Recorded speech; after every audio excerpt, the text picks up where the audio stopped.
दिल्ली में हुए आतंकी हमले में मौत का आंकड़ा बढ़कर 13 हुआ। एलएनजेपी अस्पताल में इलाज के दौरान 35 साल के बिलाल हसन की हुई मौत।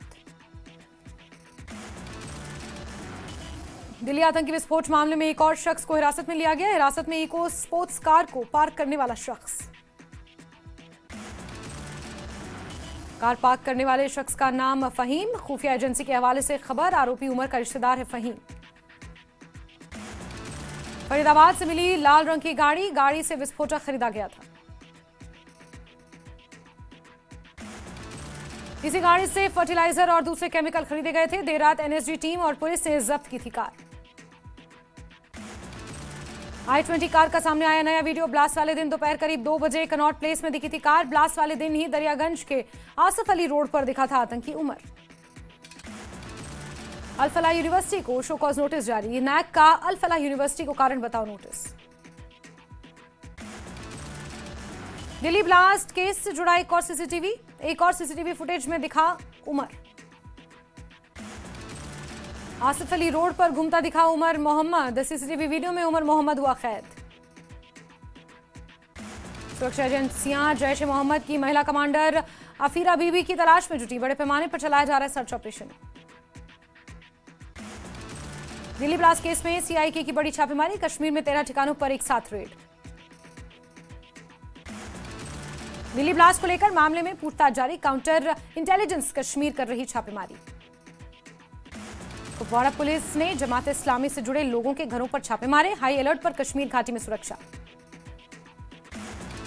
अनंतनाग के मेडिकल कॉलेज में भी छापेमारी। लोगों से पूछताछ जारी। कुछ डॉक्टरों को पूछताछ के लिए हिरासत में लिया गया। जीएमसी अनंतनाग में 2 डॉक्टर्स और अन्य कर्मचारी और काजीगुंड से 1 डॉक्टर शामिल। बानीपुरा पुलिस का जमात इस्लामी पर बड़ा शिकंजा। जिले भर में कई ठिकानों पर छापेमारी। पुलवामा में भी सर्च अभियान जारी। 3 लोगों को हिरासत में लिया गया। सीआईके और एसआईए की संयुक्त टीम का अभियान। कठुआ की जेलों में भी छापेमारी। जेल में भी पाक से कनेक्शन की जांच। खुफिया एजेंसियों की रडार पर राजौरी के जेल। जम्मू कश्मीर में कई जगहों पर रेड। बारामूला में सुरक्षा एजेंसियां हाई अलर्ट पर। हर संदिग्ध गतिविधि पर सुरक्षा एजेंसी की नजर। संवेदनशील इलाकों में निगरानी तेज की गई। मेंढर के बालाकोट में मिला जंग लगा मोटार शेल। पुलिस ने किया कई गांवों में तलाशी अभियान शुरू। सांबा के रामगढ़ इलाके में देर रात देखा गया पाकिस्तानी ड्रोन। इलाके में तलाशी अभियान जारी। उपराज्यपाल मनोज सिन्हा ने दिल्ली कार ब्लास्ट को लेकर दिया बयान। कहा जम्मू कश्मीर सरकार राष्ट्र विरोधी गतिविधियों को बर्दाश्त नहीं करेगी। मुख्यमंत्री उमर अब्दुल्ला ने दिल्ली विस्फोट की निंदा। कहा शामिल सभी लोगों को सजा मिलनी चाहिए। निर्दोष लोगों को बेवजह परेशान नहीं करना चाहिए। सीपीआईएम नेता एमवाई तारिगामी दिल्ली ब्लास्ट की निंदा करते नजर आए। कहा दोषियों को सजा मिलनी चाहिए। कैबिनेट मंत्री सकीना इतू ने दिल्ली ब्लास्ट की निंदा की। कहा जांच एजेंसियां कर रही हैं अपना काम। शोपियां में जैश और जेकेएनओपी से जुड़े कई ठिकानों पर तलाशी जारी। पुलिस की आतंकियों पर कार्रवाई जारी। दिल्ली धमाके के पीछे आतंकी साजिश की पुष्टि। सरकार ने माना दिल्ली में लाल किले के पास हुआ आतंकी हमला।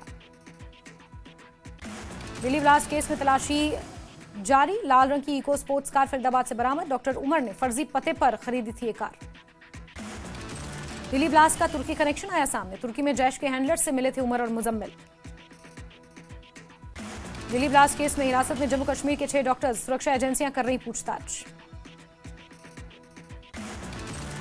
ब्लास्ट की जांच पर महबूबा मुफ्ती ने उठाए सवाल। कहा शक के आधार पर तंग नहीं करना चाहिए। डॉक्टर उमर के पिता के साथ गलत व्यवहार किया।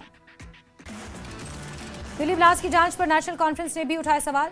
तनवीर सादिक ने कहा कश्मीरियों को किया जा रहा परेशान। हम भारतीय हैं, विदेशियों जैसा व्यवहार क्यों। टेरर लिंक के मामले में जम्मू कश्मीर बार एसोसिएशन के पूर्व अध्यक्ष मियां कयूम की संपत्ति होगी कुर्क। डीजीपी नलिन प्रभात ने जारी किया आदेश। प्रधानमंत्री मोदी ने एलएनजेपी अस्पताल का दौरा किया। दिल्ली धमाके में घायल लोगों से मुलाकात की। अस्पताल में घायल लोगों का जाना हालचाल। मुलाकात के बाद प्रधानमंत्री मोदी का एक्स पोस्ट। लिखा साजिश रचने वालों को न्याय के कटघरे में लाएंगे। घायलों के जल्द स्वस्थ होने की करता हूं कामना। उपराज्यपाल ने बताया कि आतंकवाद सिर्फ नफरत और हिंसा फैलाता है, भाईचारे को कमजोर करता है। आतंकवाद ने कश्मीर के युवाओं का जीवन प्रभावित किया, विकास में बाधा डाली। भारतीय सेना प्रमुख जनरल उपेंद्र द्विवेदी का बयान। कहा ऑपरेशन सिंदूर से सबक सीखो, भविष्य की जंग के लिए तैयार रहो। लाल किले के पास हुए धमाके के बाद सुरक्षा एजेंसियां अलर्ट। जम्मू कश्मीर पुलिस की टीम भी मौके पर पहुंचकर एनआईए को कर रही है सहयोग। काउंटर इंटेलिजेंस कश्मीर ने श्रीनगर पुलिस की मदद से चौपैया के इरफान अहमद वाघे के फरीदाबाद में उसे गिरफ्तार किया। श्रीनगर के मस्जिद के इमाम इरफान फरीदाबाद मॉड्यूल में विस्फोटक बरामदगी मामले का पहला सुराग। मौलवी इरफान अहमद की पत्नी को पुलिस से पूछताछ के लिए हिरासत में लिया। पहले ही श्रीनगर से इरफान अहमद को हिरासत में लिया जा चुका है। जम्मू कश्मीर के शोपियां में पुलिस ने कई जगहों पर की छापेमारी। जमात इस्लामी कार्यकर्ताओं के ठिकानों पर छापा। जम्मू कश्मीर के कुलगाम में भी छापेमारी। प्रतिबंधित संगठन जमात इस्लामी के 200 से ज्यादा ठिकानों पर छापा। दिल्ली ब्लास्ट के बाद बारामूला के सोपोर में पुलिस की छापेमारी। जमात इस्लामी के 30 से ज्यादा ठिकानों पर छापा। एसएसपी रामबन अरुण गुप्ता ने सेना, सीएपीएफ और खुफिया एजेंसियों के साथ संयुक्त सुरक्षा समीक्षा बैठक की। जम्मू कश्मीर में बजरंग दल ने पाकिस्तान की साजिश के खिलाफ किया प्रदर्शन। आतंकवादी गतिविधियों में शामिल सभी व्यक्तियों की जांच की मांग की। अवंतीपुरा में जमात इस्लामी के ठिकानों पर छापेमारी। कई जगहों से डिजिटल उपकरण मिले। दिल्ली ब्लास्ट मामले की जांच के लिए एनआईए ने 10 अधिकारियों की विशेष टीम गठित की। टीम का नेतृत्व एडीजी विजय सखारे करेंगे, जिसमें आईजी, 2 डीजीपी, 3 एसपी और एसपी डीएसपी रैंक के अधिकारी होंगे शामिल। दिल्ली ब्लास्ट मामले में एनआईए ने फरीदाबाद की अल फलाह यूनिवर्सिटी में छापेमार कार्रवाई की। कार्रवाई मामले की जांच और सबूत जुटाने के तहत की गई। दिल्ली ब्लास्ट के बाद डोडा और किश्तवाड़ में सुरक्षा बढ़ाई गई। कई जगहों पर लगाए गए नाके। दिल्ली ब्लास्ट से जुड़ी बड़ी अपडेट। सूत्रों के मुताबिक पुलिस ने एक और डॉक्टर को हिरासत में लिया। डॉक्टर तजाम्मुल मलिक को पुलिस ने हिरासत में लिया। दिल्ली ब्लास्ट के आरोपी मुजम्मिल से पूछताछ में बड़ा खुलासा। 26 जनवरी को लाल किले को दहलाने की थी प्लानिंग। हमले से पहले मुजम्मिल और उमर ने की थी लाल किले की रेकी। मुजम्मिल के फोन के डंप डेटा से मिली जानकारी।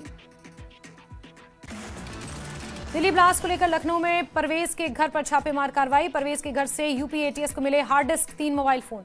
अपनी बहन शाहीन से बातचीत करता था परवेज। अफगानिस्तान की तालिबान सरकार ने दिल्ली ब्लास्ट की निंदा की। आतंक के खिलाफ लड़ाई में भारत का समर्थन किया। निसारुल हसन पहले जम्मू कश्मीर प्रशासन से किए गए बर्खास्त, अब फरीदाबाद के अल फलाह विश्वविद्यालय में प्रोफेसर हैं। जम्मू में युवा राजपूत सभा ने किया विरोध प्रदर्शन। माता वैष्णो देवी मेडिकल इंस्टीट्यूट में एमबीबीएस की चयन सूची को लेकर जताया गुस्सा। डोडा पुलिस ने सिम कार्ड विक्रेताओं के खिलाफ अभियान चलाया। कड़ी निगरानी व्यवस्था लागू। मेंढर के गुरसाई हरमुट्टा में गहराया जल संकट। स्थानीय लोगों को झेलनी पड़ रही परेशानी। रियासी में वंदे मातरम के 150 साल पूरे होने पर भव्य रैली का आयोजन। बड़ी संख्या में छात्र, युवा, शिक्षकों और नागरिकों ने हिस्सा लिया। त्राल के गवर्नमेंट डिग्री कॉलेज में हुए 2 दिवसीय राष्ट्रीय संगोष्ठी शुरू। कुलपति प्रोफेसर शकील अहमद रोमशू रहे मुख्य अतिथि। मेंढर में अतिक्रमण हटाने के लिए चलाया गया अभियान। फुटपाथ, नालियों, गलियों में की गई कार्रवाई। राजौरी में प्रशासन ने शुरू की हेलीकॉप्टर सेवा। लोगों ने प्रशासन से सेवा जारी रखने की अपील की। बनिहाल में वन विभाग ने शुरू किया वृक्षारोपण अभियान। वंदे मातरम की 150वीं वर्षगांठ के मौके पर कार्यक्रम। राजौरी के कालाकोच में प्रशासन ने चलाया दरबार। डीसी अभिषेक शर्मा ने सुनी जनता की समस्याएं। बड़गांव में 62 राष्ट्रीय राइफल्स ने कार्यक्रम का आयोजन किया। छात्रों को नशीली दवाओं के दुरुपयोग की दी जानकारी। कठुआ में पशुओं की तस्करी का प्रयास विफल। चारे की आड़ में की जा रही थी तस्करी। राजौरी के तराला में सड़क दुर्घटना। हादसे में एक व्यक्ति की मौत, एक महिला गंभीर रूप से घायल। राजौरी के हैमिल्टन पुल के पास ट्रक ड्राइवर की पिटाई का वीडियो वायरल। लोगों ने घायल ड्राइवर को अस्पताल पहुंचाया।